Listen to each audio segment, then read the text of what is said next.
مسودے کے ذاکر نہیں ہے، جیسے شروع کیا تھا ویسے بھی پڑھ رہے تھے، جیسے آپ پڑھ رہے ہیں ایسے ہی پڑھ سکتے ہیں. پوری توجہ آپ حضرات کی چاہتا ہوں، جب آج سے کہتا ہوں کہ بھائی ایسے ہی ہوا ہے. آپ سمجھدار اس بات پہ راضی ہیں یا راضی نہیں؟ صلوات اور محمد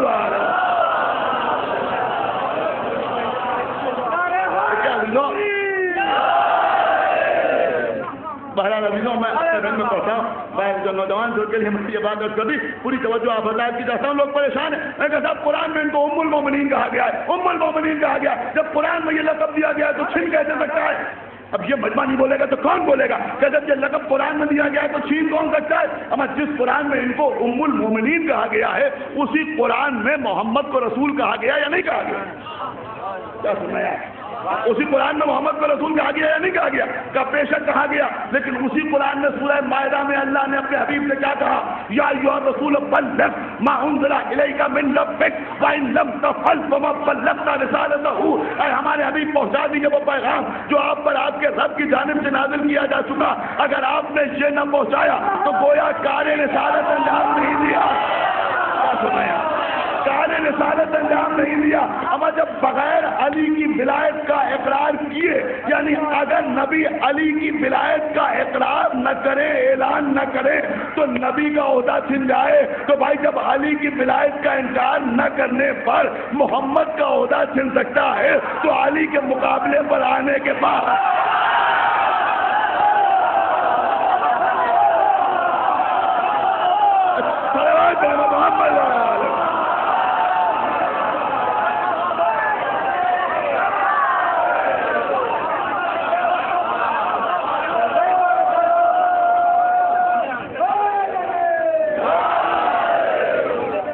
صلوات اور محمد.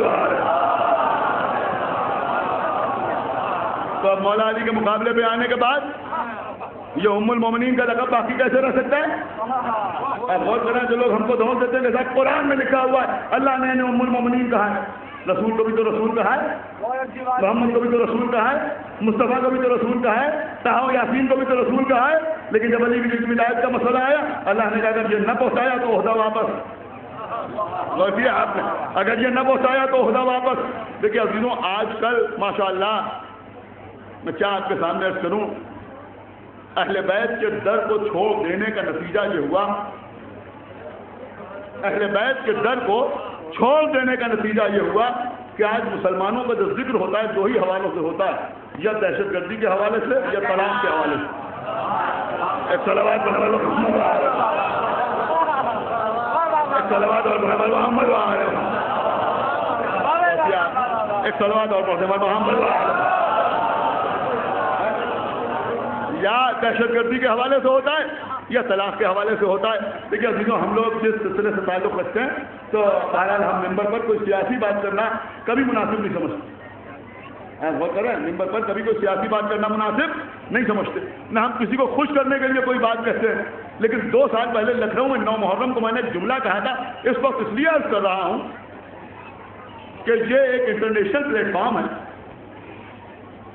اور یہاں پر صرف میرے شہر کے لوگ نہیں ہیں، ہندوستان بھر سے اور ہندوستان کے باہر کے لوگ بھی موجود ہیں اور ہر قوم اور ہر قبیلے کے لوگ موجود ہیں.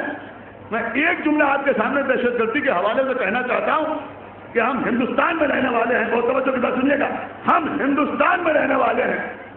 دنیا کو اختیار ہے کہ وہ تجزیہ کر لے، ساری دنیا میں کوئی ایک بھی ایسی دہشت گرد تنظیم نہیں ملے گی جس کے جھنڈے پر علی ولی اللہ لکھا ہو.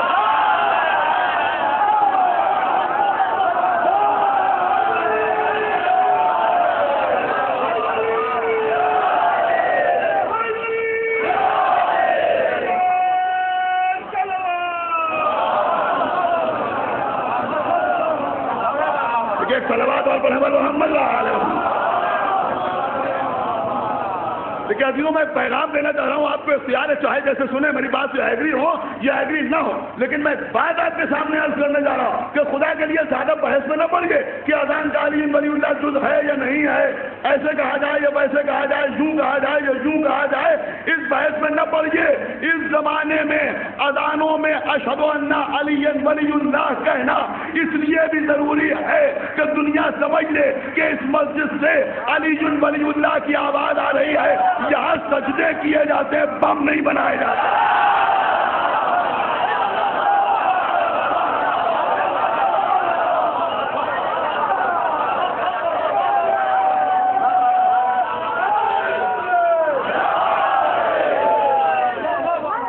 صلوات محمد وعلم،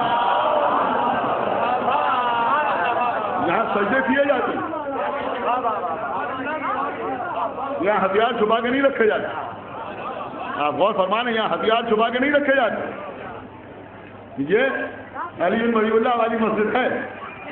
اور ایک جملہ اور میں آپ کے سامنے عرض کر رہا ہوں کہ ہندوستان کی حکومت تک بھی یہ پیغام ہر شیعہ کو پہنچا دینا ضروری ہے کہ تم تجزیہ کر کے دیکھ لو کہ کوئی ہندوستان کا غدار ادادار نہ ملے گا، کوئی ادادار ہندوستان کا غدار نہ ملے گا۔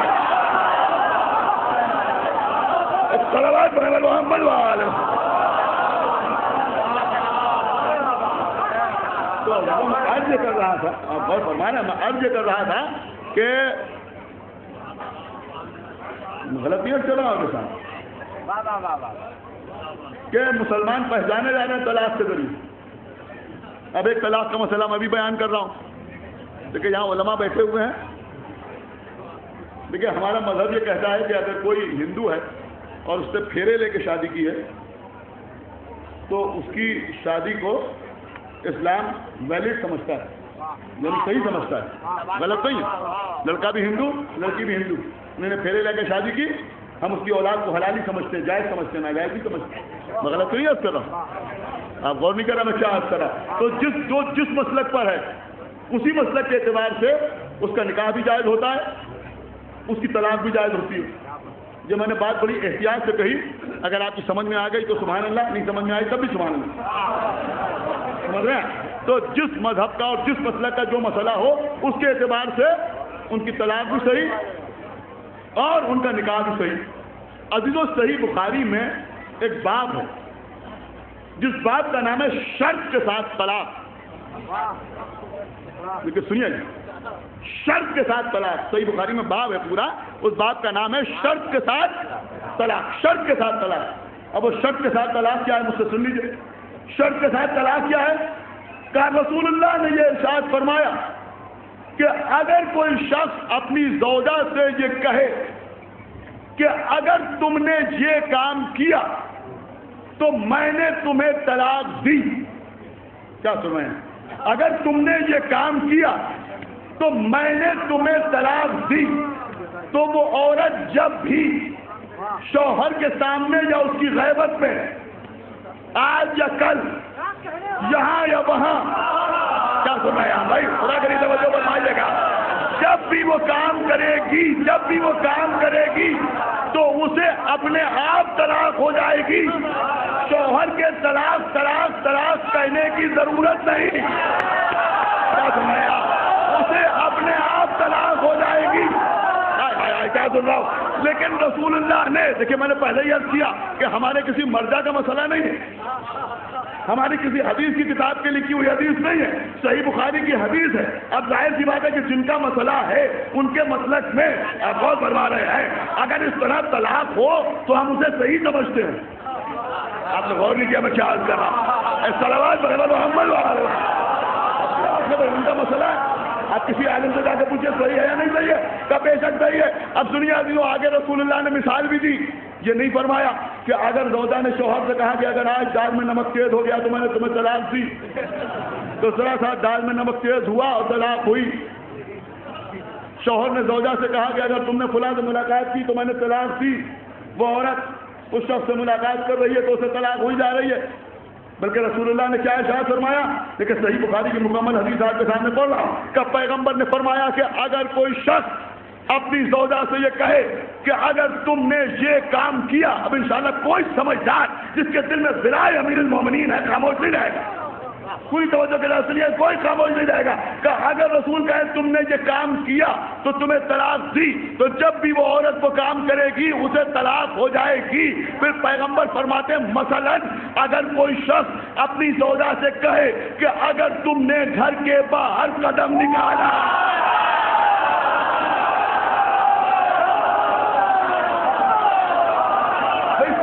صلوات پر محمد والے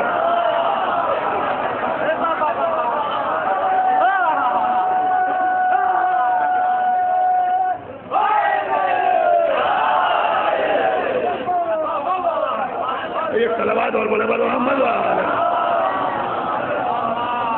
بس عزیزوں اب میرے خیال میں مجھے زیادہ وضاحت کی ضرورت نہیں ہے, آپ سمجھ گئے نا.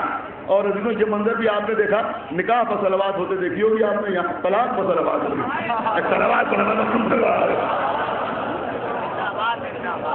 ایک صلوات اور بولے محمد والے. طلاق پر صلوات اور کیا آپ نے. لیکن عزیزوں یہ تو ان کا مسئلہ ہے, اب ہمارا مسئلہ بھی سن لیجئے, اب ہمارا مسئلہ بھی سن لیجئے, ہم بات کو تمام کر دیں. لیکن میں آپ کے مزاج کے مطابق اس وقت پڑھ رہا ہوں, اور الحمدللہ جو آپ کا مزاج وہی ہمارا بھی مزاج ہے. اور توجہ آپ بتا کے جاتا ہوں, جو آپ کا مزاج ہے وہی ہمارا بھی مزاج ہے.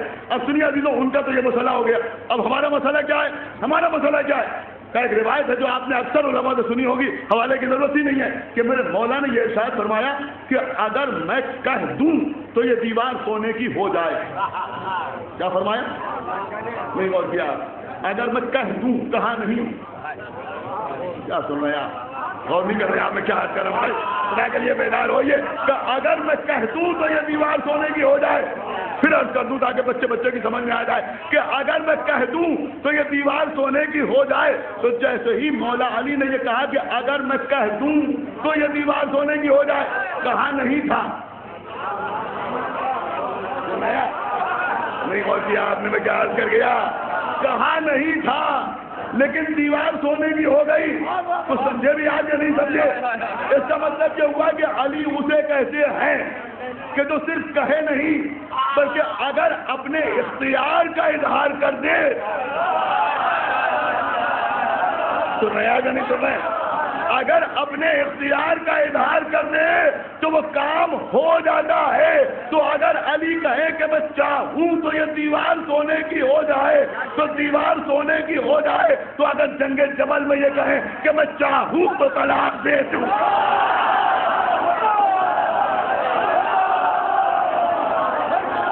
صلوات پر محمد والے, اگر میں چاہوں,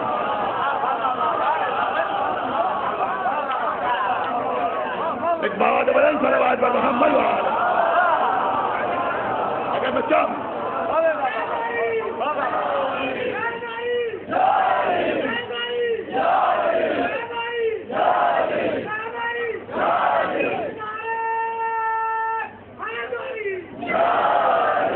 ایک صلوات اور پڑھتے ہیں محمد والے. اگر میں چاہوں, اگر میں چاہوں.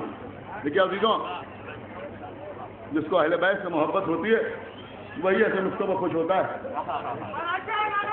بے شمار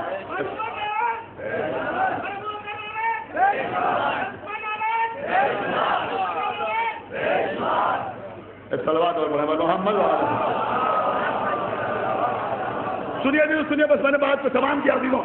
اب میں پڑھ رہا ہوں اصول کافی سے, اب میں پڑھ رہا ہوں مناقب اہل ابی طالب سے, مناقب اہل ابی طالب, اصول کافی دونوں سے پڑھ رہا ہوں. اور یہی ربط مسائل ہے. بہت زیادہ دیر مجھے زحمت نہیں دینا, اس لیے کہ بہت مکمل ہو رہا ہے. ابھی خطیب انقلاب برادرم مولانا عباس ارشاد صاحب نقوی آپ کے سامنے بہترین تقریر فرمائیں گے. اس کے بعد مہدی کا جلوس بھی برآمد ہوگا. عزیزوں, امام حسین علیہ الصلوۃ والسلام امام حسن کا جنازہ لے کے رسول اللہ کے روضے کے قریب آئے. دیکھیے آپ کو قسم دے رہا ہوں شہید صالح کی, جس طرح سے آپ نے میرے نقطوں کو سنا ہے, مولا حسین کا جواب بھی اسی طرح سنیے, اسی طرح سنیے گا مولا حسین کا جواب. اپنے بھیا کا جنازہ لے کے امام حسین مسجد نبوی کی طرف آئے. یہی مولونا سامنے آئے اور آنے کے بعد کہا کہ میں حسن کو رسول کے پہلو میں دفن نہیں ہونے دوں گی. ایک عزیزوں سنیں, میں سمجھ رہا ہوں یہ تذکرہ ایسا ہے کہ آپ کی آنکھیں اشبار ہو رہی ہیں, لیکن خدا کے لیے سن لیجیے کہ آپ کے آقا حسین کے جواب ہے. جو لوگ ہم سے کہتے ہیں صاحب صبر سے کام لیجیے, حسین سے بڑا صابر کون ہوگا, لیکن میرے مولا حسین نے جواب دیا. کہ دیکھیے گا اصول کافی میں علامہ ابن شہر اشوب نے مناقب اہل ابی طالب میں بھی تحریر کیا ہے. اصول کافی میں کتاب حجت میں دیکھیے گا کہ جب لے کے آئے اور اس نے کہا کہ میں حسن کو رسول کے پہلو میں جب نہیں ہونے دوں گی, اور اس کے بعد ایک جملہ کہا اس ملونا نے اس نے کہا کہ میں اسے رسول کے پہلو میں دفن نہیں ہونے دوں گی جسے میں پسند نہیں کرتی. آپ نے غور فرمایا, جسے میں پسند نہیں کرتی, جسے میں پسند نہیں کرتی, میں اسے رسول کے پہلو میں دفن نہیں ہونے دوں گی. ہماری جان قربان حسین کی فطرت و بلاغت کے اوپر میرے مولا حسین نے جواب دیا کہ کیا بختی ہے, تو نے تو رسول کے پہلو میں اسے دفن کر دیا جسے رسول بھی پسند نہیں کرتا.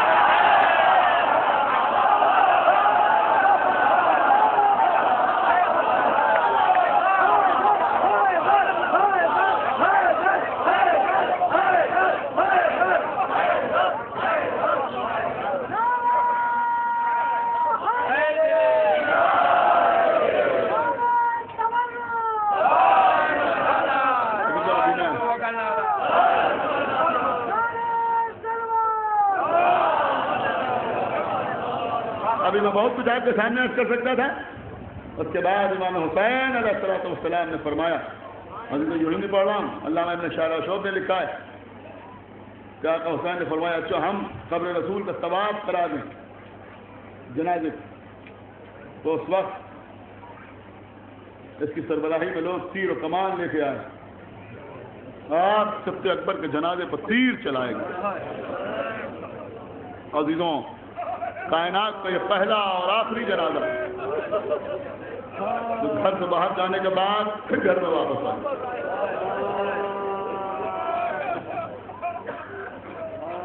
تابوت پر سے چادر ہٹائی, روایتوں میں ہے کہ 70 تیر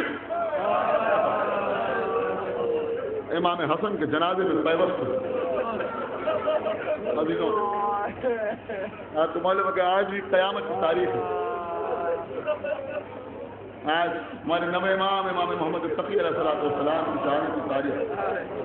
خدا لعنت کرے معتصم باللہ پر جس نے ہمارے نوے امام کو زہر دغا سے شہید کیا. عزیزوں, آپ کو معلوم ہے کہ ہمارے نوے امام جن کو زہر دغا سے شہید کیا گیا, عزیزوں آپ یقین مانیں کہ میرا کوئی ایسا ارادہ نہیں تھا, میرے ذہن میں یہ بات تھی, لیکن شاید شہید کی عطا ہے, مولا کا کرم ہے کہ آج میں نے امام حسن کی شہادت کا بھی تذکرہ کیا. ہمارے نوے امام اور امام حسن علیہ السلام دونوں کو زہر سے شہید کیا گیا, اور دونوں کو ان کی ازواج نے زہر دی. جودہ بنت اشف امام حسن کو زہر دیا, اور ام الفضل بنت محمود رشید نے امام محمد تقی علیہ السلام کو زہر دی. ہاں عزیزوں, دامن وقت میں گنجائش ہوتی تو میں کچھ عرض کرتا, لیکن صرف اتنا سنیے کہ ہمارے نوے امام کو ام الفضل نے زہر دیا. بعد میں اس پر عذاب اس طرح سے نازل ہوا کہ یہ دیوانی ہو گئی, پاگل ہو گئی, شہر کی گلیوں میں گھومتی پھرتی تھی, اور لوگوں کو بتاتی تھی کہ میں نے زہر دیا ہے. رات بھر میں ان کے ساتھ رہی اسی حجرے میں. یہ ملونہ کہتی ہے کہ جب زہر اثر کر رہا تھا تو ہمارے امام بار بار پانی مانگ رہے. ام الفضل کہتی ہے وہ پانی مانگتے رہے مگر میں نے پانی دیا نہیں. آج کی تاریخ میں شہید ہونے والا امام بھی کیا تھا سمجھ سکتے ہیں. زہر اثر کر رہا تھا, رات بھر ہمارے امام پانی مانگتے کہتی ہے میں نے پانی دیا نہیں. اور میں کروں ابھی تو ہمارے ائمہ میں خداوند عالم ان نوجوانوں کو سلامت رکھے, امام حسین کے ماتم کے صدقے میں ان کو طولانی عمر عطا فرمائے, ہر بیماری سے بچائے رکھے. عزیزوں, ہمارے ائمہ میں وقت شہادت سب سے کم جو ظاہری عمر ہے وہ ہمارے نوے امام. آپ کو معلوم ہے کیا سن تھا آپ کے نوے امام کا جب شہادت ہوئی؟ 25 برس کا سن. 25 برس کے سن میں ہمارے نوے امام کو زہر دغا سے شہید کر دیا. ہمارے 10 امام بااعجاز مدینے سے تشریف لائے. اس کو روایات میں ملتا ہے کہ ہمارے 10 امام کمسنی کا عالم تھا, بہت چھوٹے کمسنی کا عالم تھا, 25 برس کا سن تو ہمارے نویں امام کا تھا. اب اندازہ لگا سکتے ہیں 10 امام کا سن کیا رہا ہو. بچپنا تھا. اب تو دیوان خانے میں بیٹھے ہوئے تھے, سامنے کچھ لوگ بیٹھے ہوئے تھے, سامنے ایک لوح رکھی ہوئی تھی. ایک مرتبہ امام نے اٹھایا اور اس لوح کو دیکھنا شروع کیا. لوگوں نے دیکھا کہ ہمارے 10 امام اس لوح کو دیکھتے جاتے تھے, آنکھوں سے آنسو جاری ہوتے جاتے, گریا کرتے جاتے تھے. ایک مرتبہ امام اٹھ کے گھر کے اندر تشریف لائے گئے اور گھر کے اندر سے گریے کی آوازیں آنے لگی, ماتم کا شور بلند ہونے لگا. پھر باہر آگے لوگوں کو بتایا کہ بغداد میں ہمارے بابا کو زہر دے کے شہید کر دیا. باعزاز تشریف لائے, اپنے بابا کو غسل و کفن دیا, لے جا کے کاظمین میں ان کے جد کے پہلو میں دفن کر دیا, امام موسیٰ کاظم کے پہلو میں دفن کر دیا. لیکن عزیزوں میں کہوں گا مولا آپ کے بابا کو زہر سے شہید کیا گیا, آپ جنازہ لے کے چلے لیکن کوئی پیر تو نہیں چلا رہا تھا. لیکن آپ کے جد امام حسن علیہ السلام, ہاں عزیزوں 70 تیر امام حسن کے جنازے میں پیدا ہوئے. امام حسین نے چادر ہٹائی, بہن بھائی نے مل کے تیروں کو نکالا, عزیزوں بعض روایتوں میں ملتا ہے کہ تیر نکالتی جاتی تھی زینب چیز میں کہوں گا بی بی زینب آپ نے اپنے بھیا کے جنازے پر تیر دیکھے تو آپ کا کیا عالم ہو رہا. ارے کربلا کے میدان میں کیا عالم ہوگا جب تیروں پر رکا ہوا بھیا کا جنازہ دے. آج کو کربلا میں امام حسین کے جس میں اثر پر کتنے تیر تھے, بس عزیزوں 4 یا 5 منٹ کے اندر مجلس تمام ہو رہی ہے. کربلا میں امام حسین علیہ السلام کے جس میں اثر پر کتنے زخم تھے. کسی راوی نے لکھا کہ 1000 زخم تھے امام حسین کے جس میں اثر پر, لیکن مزادہ سب فساد نہیں پڑتا. کسی نے لکھا کہ امام حسین کے جسم پر 1200 زخم تھے, کسی نے لکھا 1400 زخم تھے. میر انیس نے نظم کیا کہ 1900 زخم تنے چاند پر, زینب نکل حسین کا رفتہ ہے خیر. بظاہر سب سے زیادہ جو زخموں کی تعداد بتائی وہ میر انیس نے بتائی, لیکن میرے خیال میں آپ کے رونے کے لیے یہ جملہ کافی ہوگا کہ میر انیس نے جو 1900 زخم بتائے ہیں وہ امام حسین کے زمین پر گرنے کے بعد پھولی کے نیزہ مارنے سے قبل, میں یہاں پہ کیا عرض کر رہا ہوں, شبر کے خنجر چلانے سے پہلے میر انیس کہہ رہے ہیں 1900 زخم تنے چاند پر. لیکن عزیزوں کوئی شخص ایسا نہیں ہوگا جس کی آنکھ میں آنسو نہ آئے. میں عرض کروں گا عزیزوں کہ مدینے میں آپ کے چوتھے امام زندگی کیسے گزری, کھانا سامنے آیا تو روئے, پانی سامنے آیا تو روئے, کسی گوشت کو دیکھا کہ قصاب لیے جا رہا ہے تو روئے.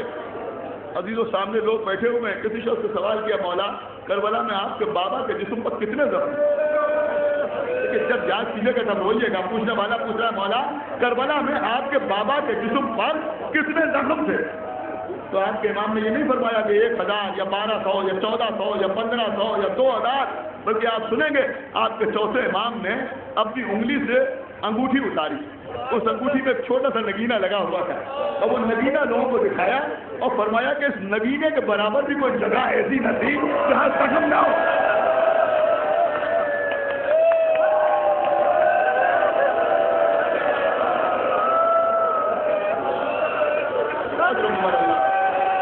خدا کو کسی میں من اللہ ہے سوائے کا میں سرکار سید الشہداء. اور عزیزوں سنیں گے آپ, جب کربلا کے میدان میں جناب زینب اسیر ہو کے جا رہی تھی, اپنے بھیا کے لاش کے قریب گئی. عزیزوں خدا کے لیے پوری توجہ دیجیے گا, انشاءاللہ آپ مصاب ہوں گے. بی بی لہرا آپ کو اس کا صلہ عطا فرمائے. عزیزوں جناب زینب جا رہی ہیں. ایک مرتبہ جناب زینب نے دیکھا کہ بھیا کا سن بیسر پڑا ہوا ہے. روایتوں میں ملتا ہے کہ زینب نے اپنے کو ناکے پر سے گرا دیا. کسی طرح امام حسین کے لاشے کے سامنے پہنچی. عزیزوں ابھی جلوس نکلیں گے نا, علم نکلتا ہے آپ بوسہ دیتے ہیں, تابوت نکلتا ہے آپ بوسہ دیتے ہیں. ابھی مجلس کے بعد عباس اللہ صاحب کی تقریر کے بعد مجلس کے بعد مہندی کا جلوس نکلے گا. آپ حضرات اس میں شرکت فرمائیں گے. آپ مہندی کو چومتے ہیں, آپ مہندی کو چومتے ہیں, آپ تابوت کو چومتے ہیں, آپ گہوارے کو چومتے ہیں. اب جب بھی تبرکات اعضاء میں کسی چیز کا بوسہ دیجیے گا, اگر میری بات یاد رہے گی تو آنکھوں میں آنسو نہ رکیں گے. جناب زینب نے بھیا کا پارا پارا لاشا دیکھا اور اس کے بعد فرمایا میرے بھیا زخموں نے تو کوئی جگہ ایسی بھی نہ چھوڑی جہاں یہ بہن بوسہ لے لگے.